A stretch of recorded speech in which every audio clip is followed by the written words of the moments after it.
Hello, good evening, good afternoon, good morning to everyone. Thank you so much for joining us. We just had an extraordinary roll call of people around the world joining. As I said, we've got more than 3,000 people who registered to join us for this conversation. Thank you very much. I'm Dan Thomas. I'm the Chief Communication Officer at the UN Global Compact, and I'm going to be moderating this session. As the world's largest corporate sustainability initiative, the UN Global Compact is calling on business leaders everywhere to unite to support workers, communities, and companies affected by the COVID-19 pandemic. And today we're pleased to launch this special Academy series of live sessions to provide information, insights, and hopefully some inspiration on how businesses around the world can respond to and recover from the COVID-19 crisis. And every week, every Tuesday from now on, we're going to be hosting a session featuring a panel of leaders from the business world, from the UN, and from government, so that we can share some of the knowledge, the experiences that we're having with our audience. The UN Global Compact, we're also inviting CEOs from our participant companies to record and submit a video sharing their experience, what their company is doing in response to COVID-19 and giving examples. So please do that if you'd like to. And today our speakers, our panelists will discuss the topic of new leadership for a global crisis. And I'm pleased to introduce our panel. We have on the line the CEO of Unilever, Mr. Alan Jope, joining us from Scotland. Thank you very much. Lise, Kingo, the CEO and Executive Director of the UN Global Compact. And in just a minute, we'll have the United Nations Deputy Secretary General, Ms. Amina Mohammed. She's just having a little moment to connect with us. But let's start off the conversation by asking you all a question. The Secretary General has talked about this extraordinary human crisis that we're in, calling it the greatest test that we've faced together since the formation of the United Nations. That this human crisis demands coordinated, decisive, inclusive, and innovative policy action from the world's leading economies and maximum financial and technical support for the poorest and the most vulnerable of people and countries. So we're facing this extraordinary pandemic with unprecedented social and economic impact. So I'd like to ask you to reflect on the crisis and the impact the impact that this is currently having on your organizations, your staff, and your communities. Alan, why don't you kick us off? Okay, great. Thanks, Dan. Well, I was listening to your welcome there and all the people who were joining in and from all around the world. I was thinking, my goodness, like a gathering of the United Nations. And then I realized it is a gathering of the United Nations. So it's a pleasure to be here. I think we're all taken aback by the speed and scale and pace of COVID-19's spread. And one of the messages I'm trying to get out to the Unilever team is, unfortunately, this is going to get worse before it gets better. This is a marathon, not a sprint. And once the initial adrenaline and excitement of different ways of working and new challenges has abated, we'll still have many weeks, months, maybe quarters and years where we're dealing with either the disease or the aftermath. I'm very concerned about parts of the less developed world. If you look at what's happened in very sophisticated economies, including China, I'm very worried about now what's happening in India, the Middle East, Africa. I heard someone joining from Ecuador, and if our own pattern is anything to go by, Ecuador is really feeling the brunt of this right now. I think in particular, I worry about environments where there's a very poor health infrastructure, and we're starting to take action in Africa It's the first place we've decided to build our own hospitals, because we think we need to take responsibility for looking after our own employees, because the health system will be quickly overwhelmed. I think on the disappointing side, there's been very little global cooperation around this.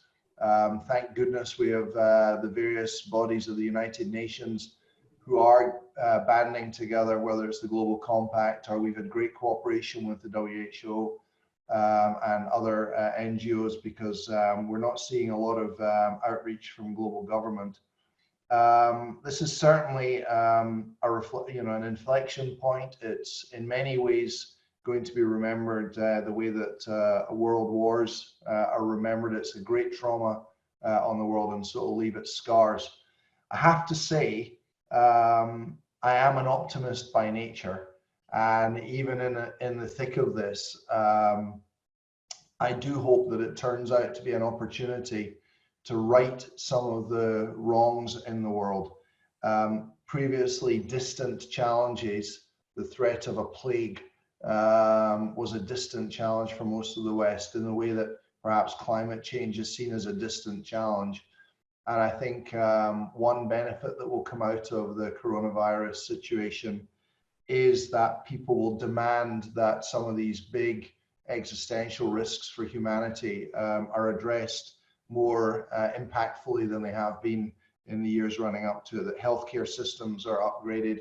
And then on a closer to home note, I do hope that critical workers, and I'm not just talking about nurses and doctors, although of course they are the heroes of the hour, but supermarket workers, truck drivers, delivery people, teachers get the recognition and reward that those groups deserve in society. So in amongst a lot of difficult moments, I have some hopes that this will be a transition point on some of these big issues for the world.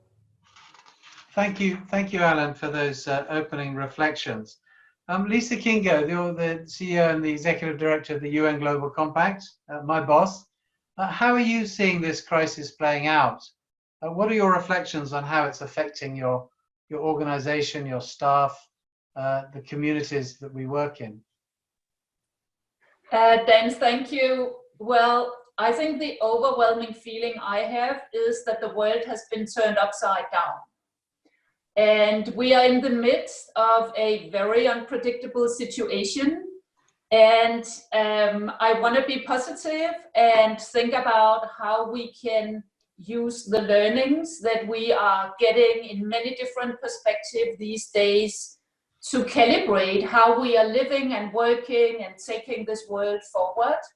So I'm experiencing in my daily work with colleagues at the UN Global Compact and with companies and governments across the world that we are now suddenly, as very social animals, all working from our homes in a very isolated manner. But I think it works remarkably well. I think we are very adaptable, but I also hope that things will change soon again, so we can begin to assume more interaction together. You know, I feel when things are turned suddenly upside down, it's good to go back and look at your roots. And at the UN Global Compact, when we were founded 20 years ago, Kofi Annan coined the 10 principles that are really the core of the entire initiative: human rights, labor, anti-corruption, and the environment.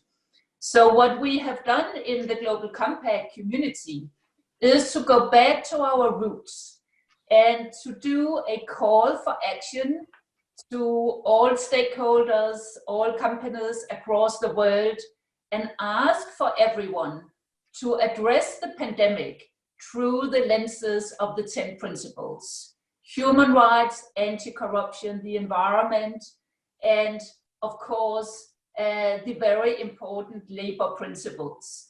So I think all our local networks across the world are very busy putting this call into action.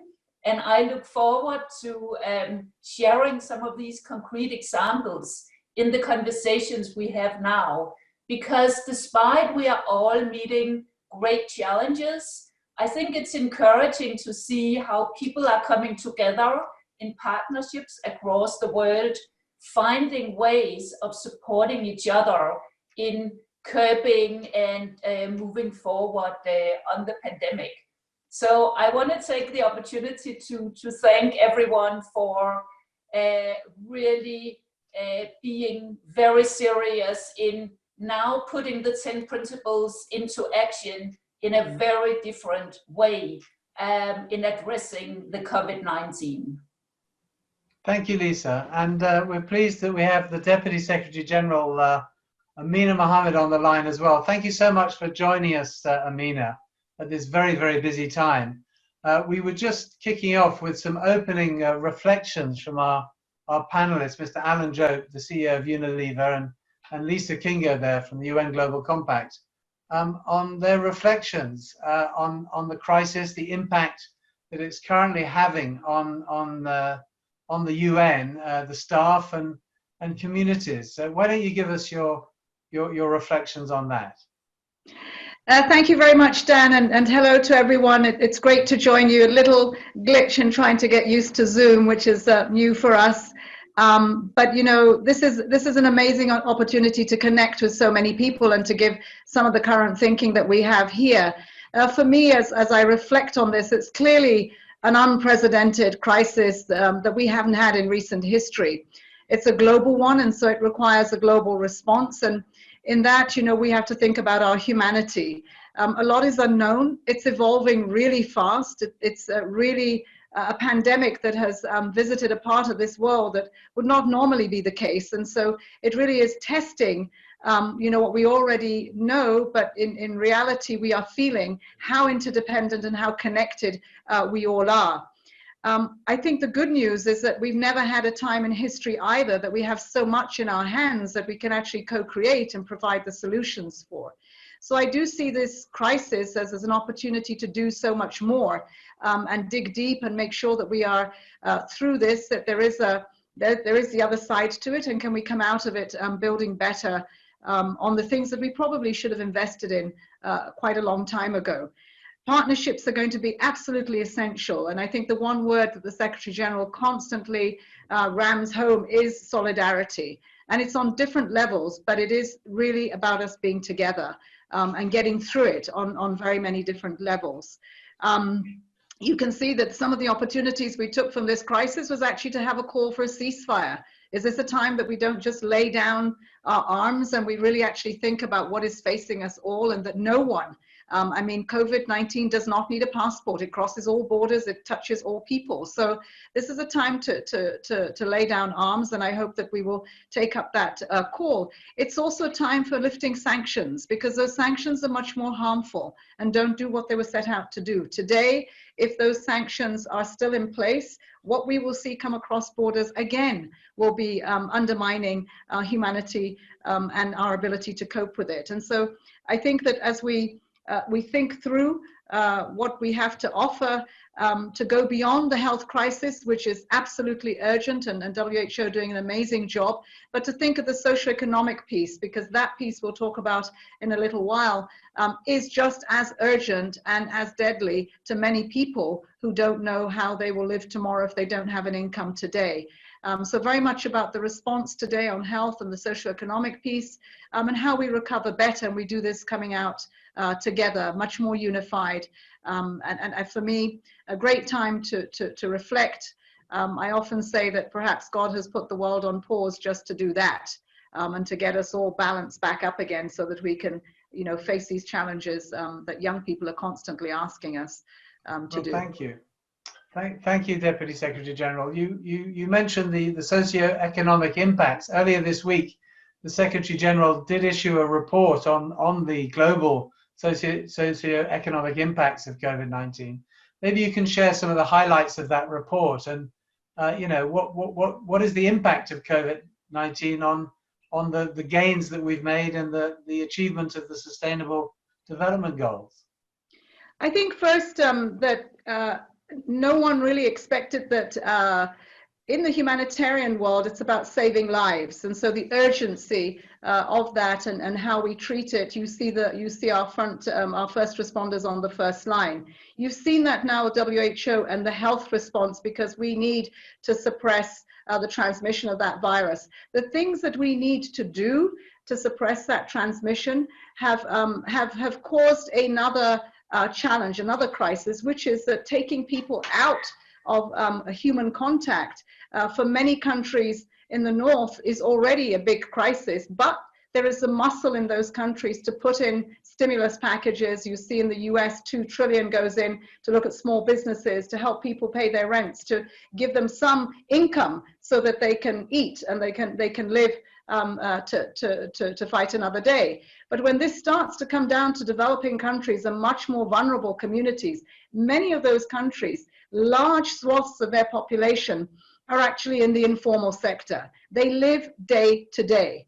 And you're seeing placards go up, which, with people saying, I would rather die from the pandemic than from hunger. That should not be a choice anyone in this world should have to make. We should address both, because both are incredibly urgent. And so what the SG has done is to put out out of the marketplace that we will have to put some attention on some of the resources that will be needed to give cash transfers, to look at kids who are going to be out of school and how we can put them back into the classroom online, to look at water and sanitation, so that we get it to more people, because that's such a critical part of what we're doing. So it's really looking at those fiscal packages, seeing how we can make the space for more liquidity to get these programs up and running and address people who, day to day is their survival, and now they have this pandemic to deal with as well. Thank you for your answer. Mr. Jope, you lead a major multinational company. You seem to be in as many countries as the United Nations. Over 190 countries, 2.5 billion customers. Describe some of the actions that Unilever is taking to respond to this crisis. Thanks, Dan. Please call me Alan. Amina, nice to see you again. So first thing I would say is, before we organized our corporate response, I was thrilled at the auto response of our teams on the ground. We were up taking action. Frankly, I know that lots is happening that I don't know about. Our reflex seemed to be in the right area. But we believe in a multi-stakeholder business model, and we have tried to organize a multi-stakeholder response to this. And it's in 5 work streams. It's looking after our people, looking after our communities, looking after product supply, adjusting to new patterns of demand, and protecting our cash. Those are the kind of 5 work streams. On the people side of things, of course, the safety of our employees was the first thing we reacted to, changing how people work in factories to socially distance, upgrade hygiene practices, have our office-based workers work from home, and so on. But as part of that, we protected our workforce and our associates from an immediate drop in pay. We've guaranteed no drop in pay for 3 months for any Unilever employee, and that includes people like the cleaners, the cafeteria workers, the security guards, who often don't work for Unilever, they work for third parties, but those ladies and gentlemen are such an important part of our team that we wanted to offer them a sense of security and stability, at least for 3 months. We can afford to do that. We feel we ought to do that. We quickly worked with the WEF and 1 or 2 UN organizations to make a donation of 100 million euros of product so that we can supply things like soap and sanitizers and basic foodstuffs. And I'm delighted we've now got about 15 projects up and running in those parts of the world where that will be most needed. We're working with the UK Department for International Development with another 100 million euro commitment to help in society. Then, of course, keeping our factories running, product supply. When you make food, hand sanitizer, soap, which until we have a vaccine is still the front line of defense, we've had to work very hard with government around the world to correct typically an overreaction to shut everything down and thereby restrict the supply of essential products. And then, you know, the world is changing and we have to adjust to new patterns of demand.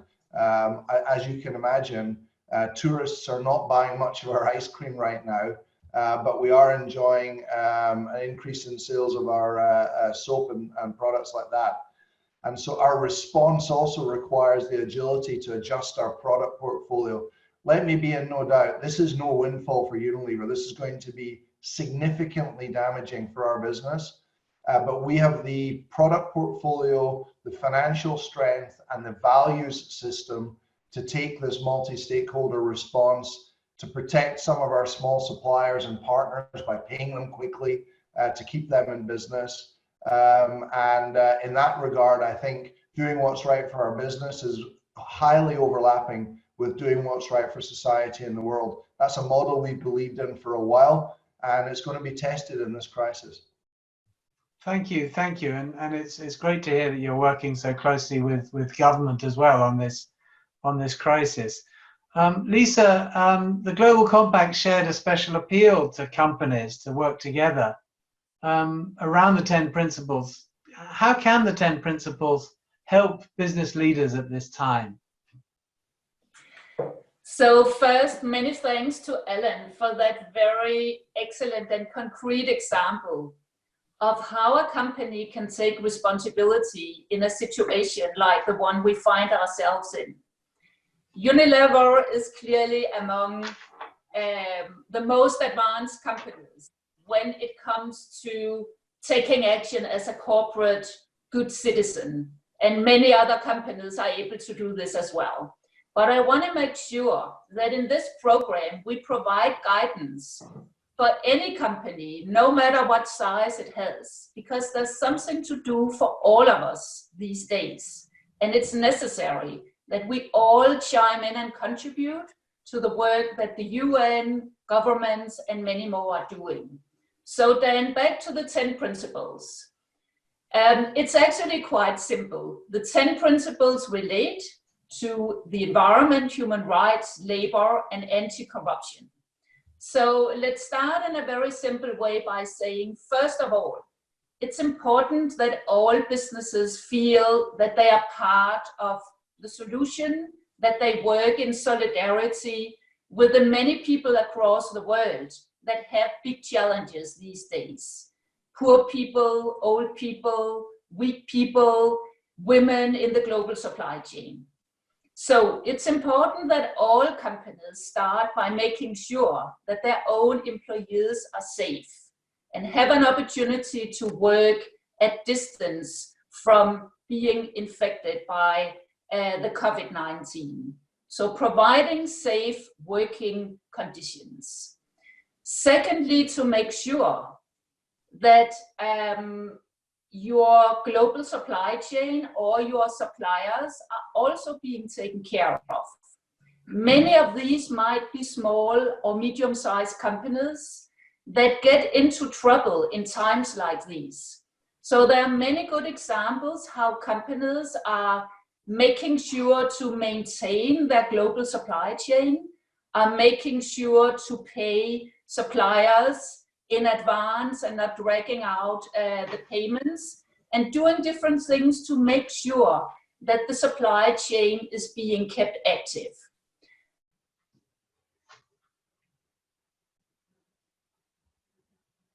We've lost your sound for a moment, Lisa.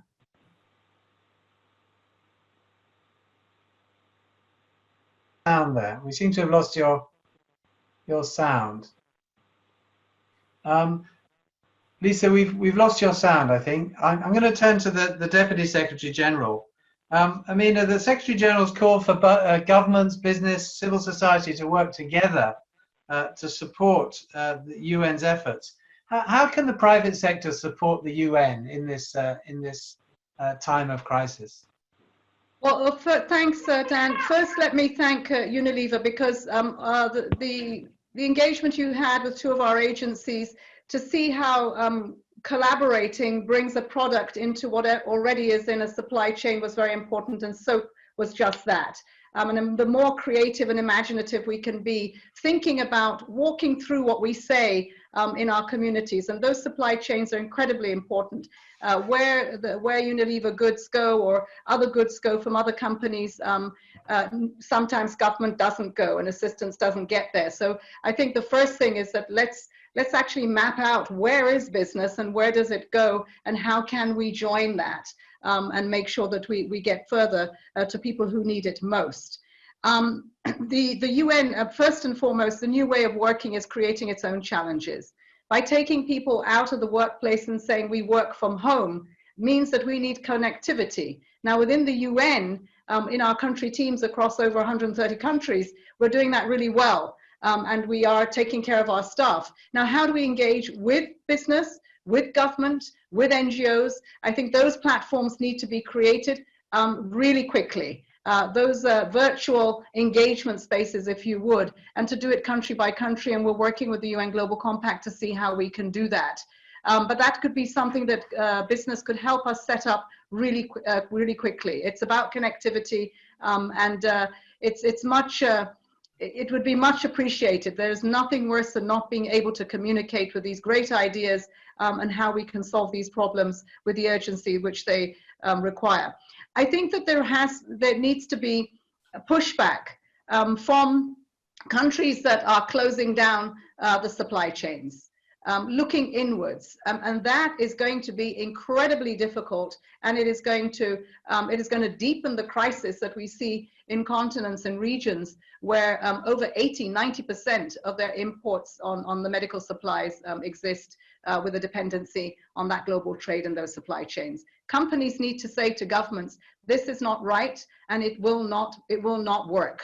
And I think the principles that we talk about, and when we talk about human rights, this is a global issue that needs a global response. And so I'm hearing businesses' voices in trying to say, no, we will reestablish those supply chains.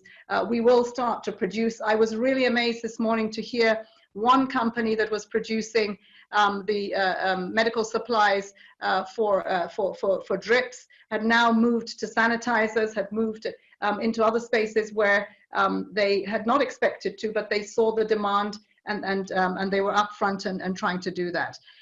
It is important that we involve young people. They are the most creative, most connected, and give them the problem. They will resolve it really quickly. We have many entrepreneurs, and it is here a shout out for Southeast Asia, India, Africa. They're not waiting with a begging bowl. There are many people who are getting up and doing things. Hospitals are going up in stadiums all over Africa. It started there before it started here. So I think a little bit of respect and collaboration and co-creation around what needs to be done between businesses around the world and bringing them together. The UN, as I said, the platforms that we have in the country is an incredibly strong footprint of all our agencies, and we're willing to continue to connect, to convene, and to make this work in the collaborative way that it needs to be done. In the next week or so, you will see from the SG's report the framework in which we are developing to do that. It needs a structure. What is new? It's not just the UN. Business is being called upon. Government is in there at all different levels, especially the local level, because that's where the communities are, particularly those that I'm talking to you about that are out of the formal sector, so you don't even see them. But they are the glue for many of these societies. Communities that, when you talk about isolation, they live in compounds where they are many in number. So, as we say the things we do, we need to really reflect on what that means in practical terms for countries that perhaps can't shut down immediately, but could do the social distancing, could have different delivery mechanisms for goods and services, and in the meantime, make sure these collaborations ensure that we are better off down the road than we are now. Thank you for your answer. You mentioned suppliers, supply chains.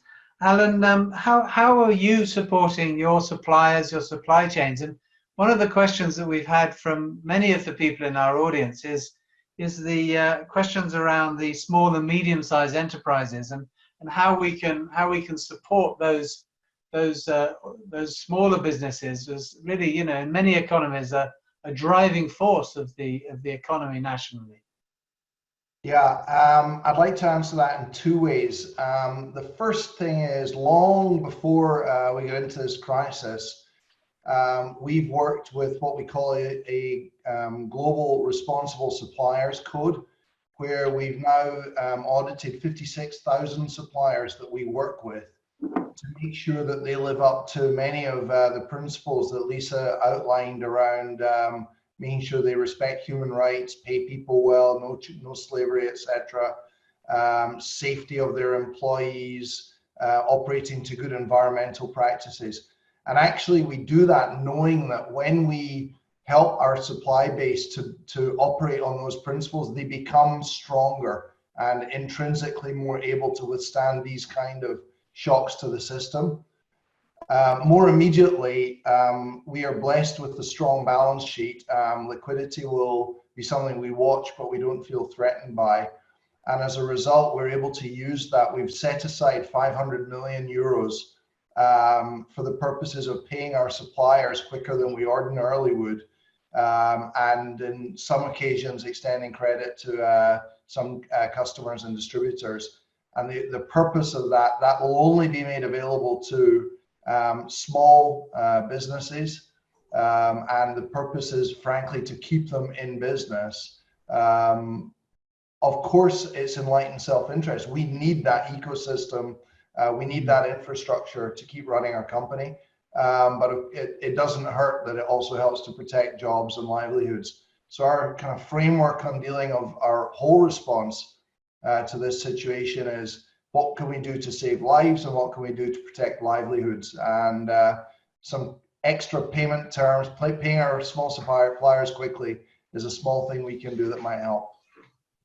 Oh, thank you. We are here to talk about leadership as well. I mean, what do you think some of the key competencies are that leaders need to lead their businesses, their small businesses, their governments, their communities through this time of crisis? Is that for me, Dan? Yeah, Alan. Well, as you would expect, we've got a handy-dandy framework on leadership competencies that we expect from leaders in Unilever. I can tell you, chief execs are expected to be proficient in things like strategy and systems thinking. At the moment, I'm getting very tactical. I'm living in the here and now. I'm trying to make the complex simple, give my teams clear principles to adhere to, and go for speed and decision making. But at the end of the day, contrary to often how it's portrayed, the chief exec is furthest away from the action on the front line, and we have to rely on our frontline leaders and team members. Our structure of thinking about leadership is a very progressive one, I think, and we talk about, you have to master your inner game before you can master your outer game. And this extraordinary uncertainty that we're dealing with at the moment is testing two dimensions of our inner game. The first is personal mastery. So anything you can do to remain centered, anything you can do to remain calm, not giving up on personal health and well-being. We're putting a particular emphasis on that. And the second is agility. We're finding that we're doing things in an order of magnitude faster than we ordinarily would do. So we're moving at 10 times the speed on decision making, on taking actions. We've stood up whole new factories to make we don't actually make hand sanitizer, or at least we didn't until 2 weeks ago. And we've stood up whole new factories to do that. We're designing right now a hospital in a box so that we can send ready to go containers to parts of the world that need extra hospital capacity, like Africa, to look after our employees. Things that we would have thought would take months, we're finding we can actually do in days. So personal mastery and agility. Thank you. Lisa, the Global Compact's done a lot of work on leadership and leadership characteristics. can you say a few words about how you think leaders need to respond at this time? Well, it's clear also from this conversation that personal leadership is making all the difference. So in order to cope with this pandemic or to make the 17 global goals a reality, we need amazing leaders in institutions across the world. If we zoom into business, we have done some research with Russell Reynolds, and it seems that when companies are searching for board of directors or for CEOs, it's only in quite rare cases that actually a holistic mindset, understanding of how to run a business in a responsible way are important parameters. I think now we have a great opportunity to change that, because clearly everyone can see in today's world that you cannot run a successful company in a world that isn't thriving, and that very important leadership capabilities going forward is going to be how you run your business in harmony with the world, and how you make the issues of the world your own business issues.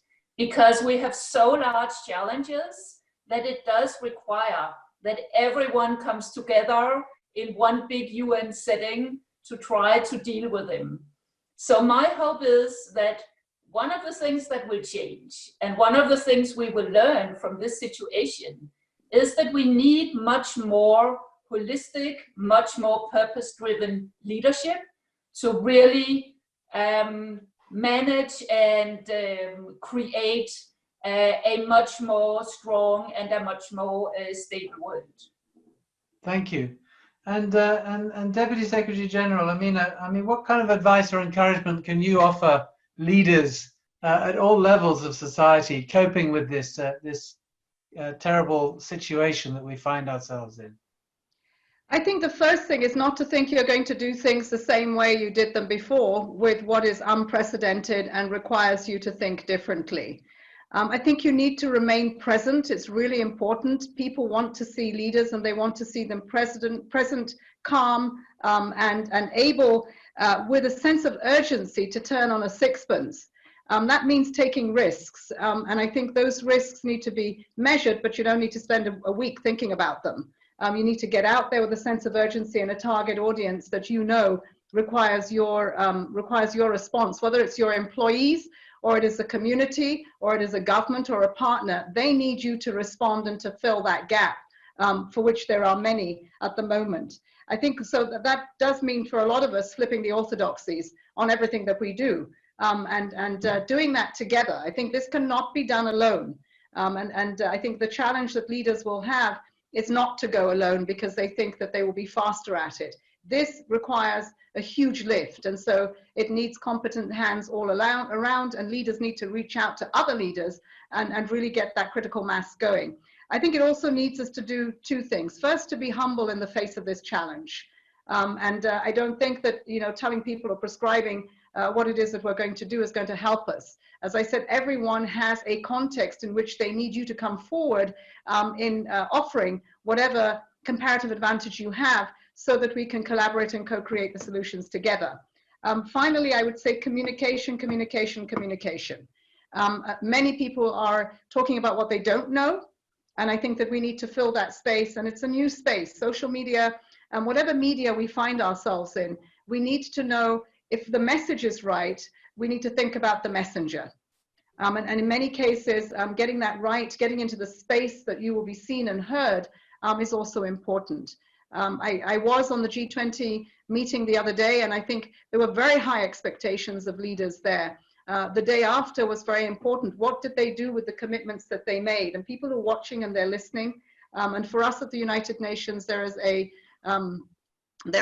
concerted effort to make sure that the SG remains present and loud and clear about what we should be doing. What we need to do now is to transfer that to the country level, where businesses and business leaders, together with government, together with the UN, together with NGOs, are also finding their voice And I think hopefully we're creating a symphony of hope and of solutions that are being resolved rather than what has in the past been, pretty bad cacophony. Thank you. Thank you.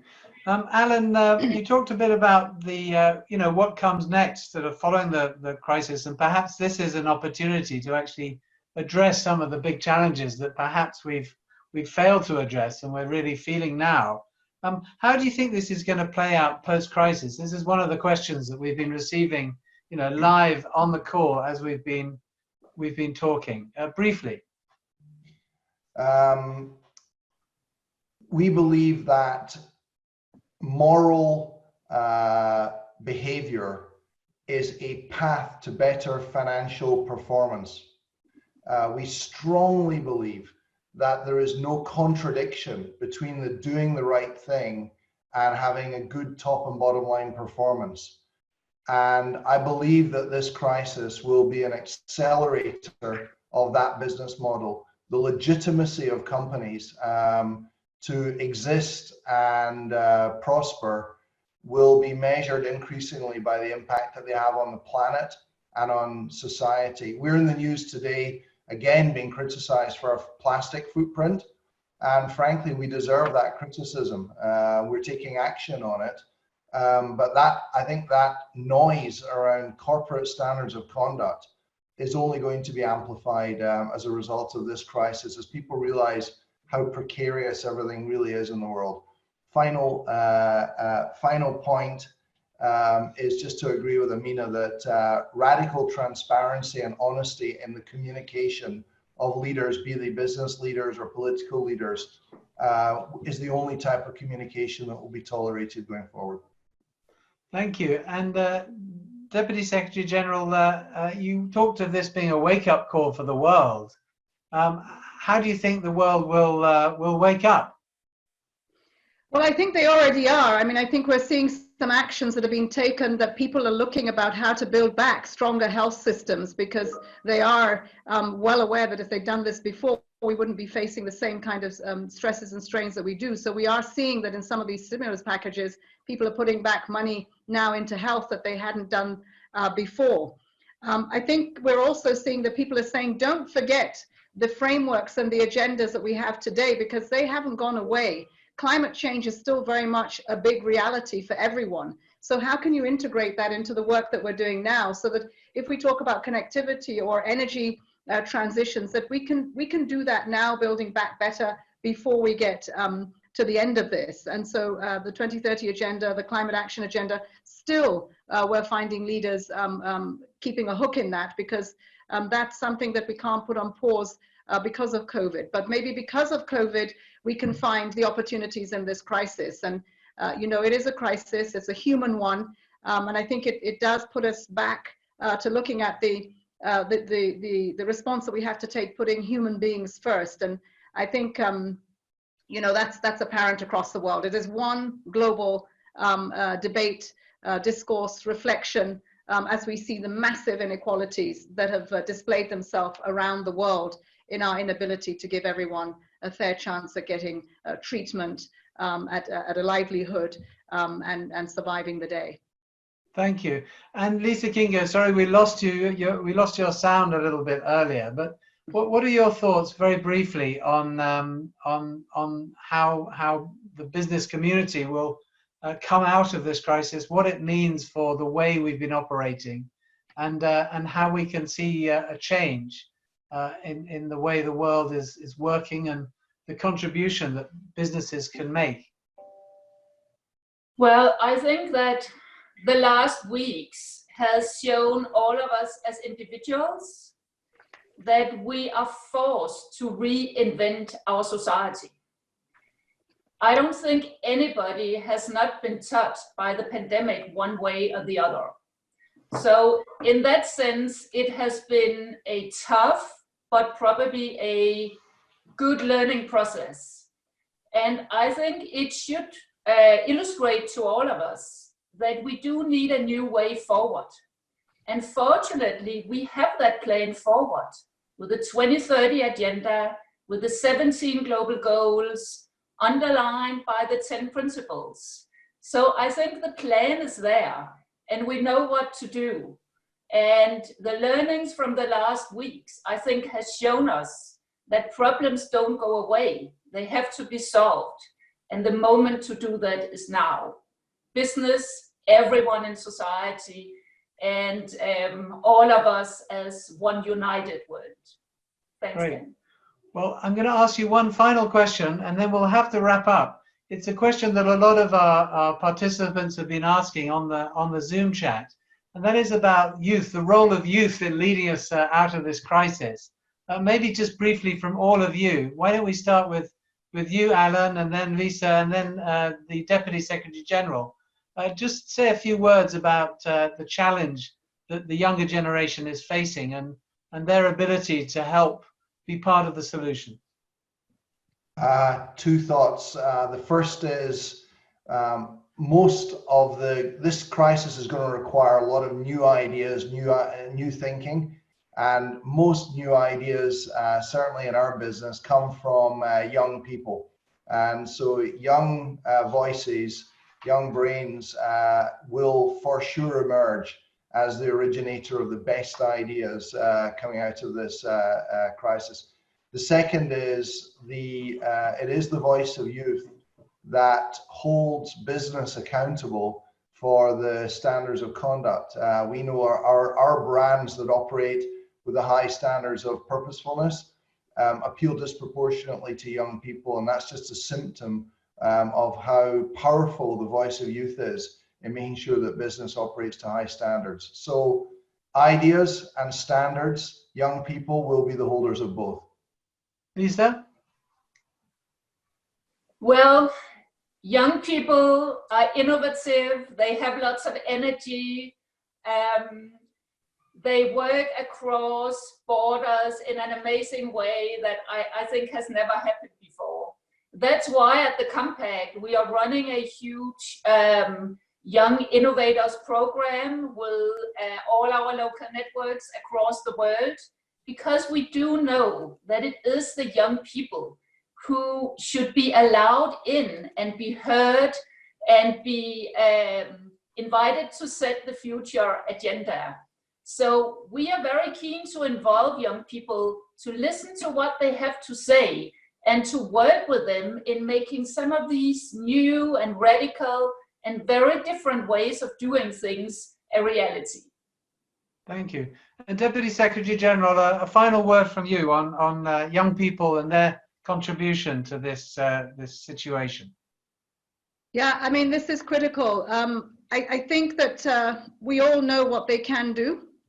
We've been saying this for the past 3 years since the 2030 agenda was framed. I think the litmus test is going to be whether we're going to engage them or not in the work that we do, and not expect that they're going to do it down the road.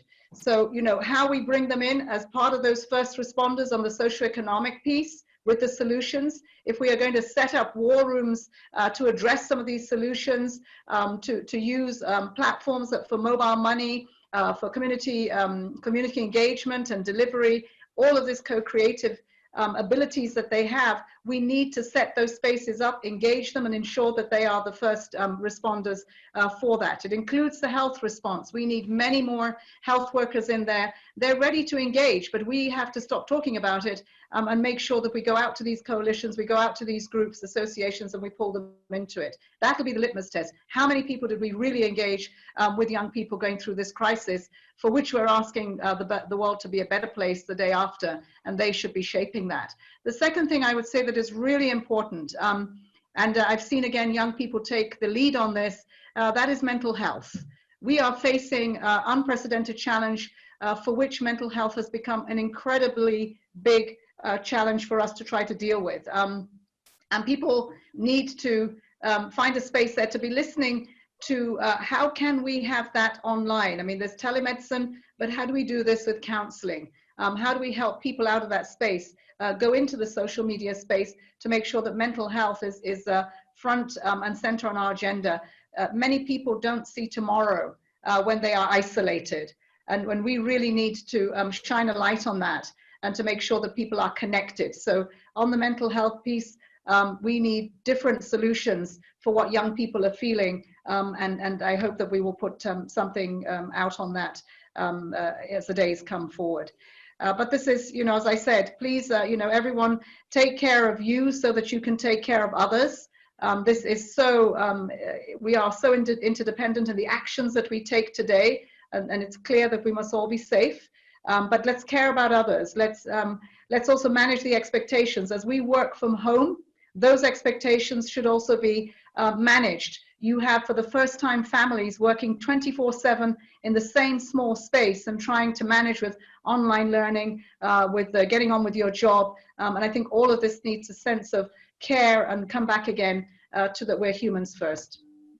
We're humans first. That's a very good place to end it. Thank you so much, Deputy Secretary General Amina Mohammed, for joining us, Alan Jope, the CEO of Unilever, and Lise Kingo, the CEO and Executive Director of the UN Global Compact. Thank you to all of our audience. We've had an extraordinary global audience watching this session. We will be doing this again every week, starting on Tuesday at the same time, 10 a.m. New York time. We'll be talking to Guy Ryder from the International Labour Organization, together with the International Organization of Employers, Roberto Santos, and the General Secretary of the International Trade Union Confederation, Sharon Burrow, about some of the labour issues. We've had a number of questions during this call, which we'll be addressing in upcoming sessions on labour and health, and supporting small and medium-sized enterprises. So with that, I'd like to remind everybody of our call to business leaders to follow the 10 principles of the UN Global Compact as a guide to inspire and to give inspiration to the way out of this situation that we find ourselves in. Thank you very much indeed. Thank you for joining us.